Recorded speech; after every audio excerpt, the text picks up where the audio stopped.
So people have been asking me to make some drawing tutorials, and this is going to be a shading tutorial. So step 1 is obviously to make your art piece that you want to shade. Also, don't forget to do your flat coloring. For this tutorial, you will need to make sure that your coloring is on a separate layer from your line art. For the best results, put your color layer underneath your line art layer. I also highly recommend putting the screen on a separate layer. Once you have your flat colors, you are going to make another layer, and you are going to pick a very deep indigo color in order to shade your drawing. This layer should be clipped onto your color layer. Ideally, the eyes or screen and all of their lights should be on a layer over this shading layer. This is what makes them have the appearance that they are glowing and emitting light. Next, you are going to erase this shading color around all areas of the character that have light on them. I make my drawings backlit, and so you can see me erasing around the edge of the objects that the character is holding and on the character itself. I also erase around the screen and the lights in order to give more of that glowing appearance.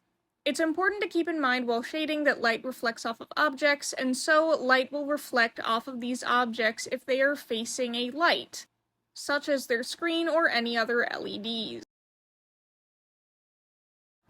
Now you're going to make another layer that is clipped on over all of your color layers, including the screen, and you're going to use a very, very light blue and a watercolor brush to make a gradient on their body and set it to add.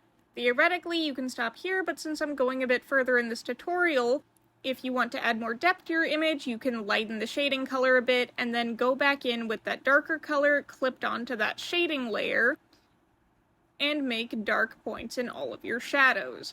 These would be in all of the areas that light is hitting the least. I like to use a graphite pencil brush for this, as it lets me build up my color wherever I want and blend it out as needed. For the lighting on the screen, I like to use again that very light blue color, clip layer onto the screen, set it to the screen effect, and use a watercolor brush. Make sure to lower the opacity. To make the glowing effect around the lights, make another layer over your line art layer and use a watercolor brush, coloring with the color that the lights are, and make it an add layer. It doesn't have to be perfect, and you can blend it out some. Next, you're going to make another layer clipped onto your color layers. This one should be over all of your layers, including the screen layers. Set it to linear light and draw in a very deep blue, followed by a red around where all of the light is coming from. I also recommend a watercolor brush for this. Follow it with an orange, a light yellow, and then a light blue. The light blue should just be at the very edge, or applied anywhere that there are cool-toned lights. So like purple, blue, etc. Make another layer that's set to linear light, and go in with your light blue again as a sort of haze, before following it with a bright magenta. Start out by coloring your background with your darkest shading color.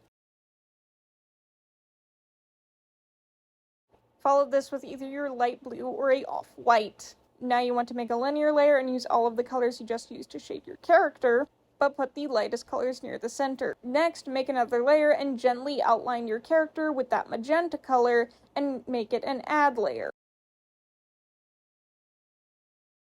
For this next part, you will need to take a cloud brush and change it to have an add effect on it. This is something I have preset because I use it a lot, but if you use Abyss Paint, you can go into your brush settings after adding a custom cloud brush and change it from normal to add. Use this on another layer in the background, and then also follow it by making a layer over your line art, setting it to add, lowering the opacity, and again using this brush just to add a little bit of haze. And that's it. Now you should be done.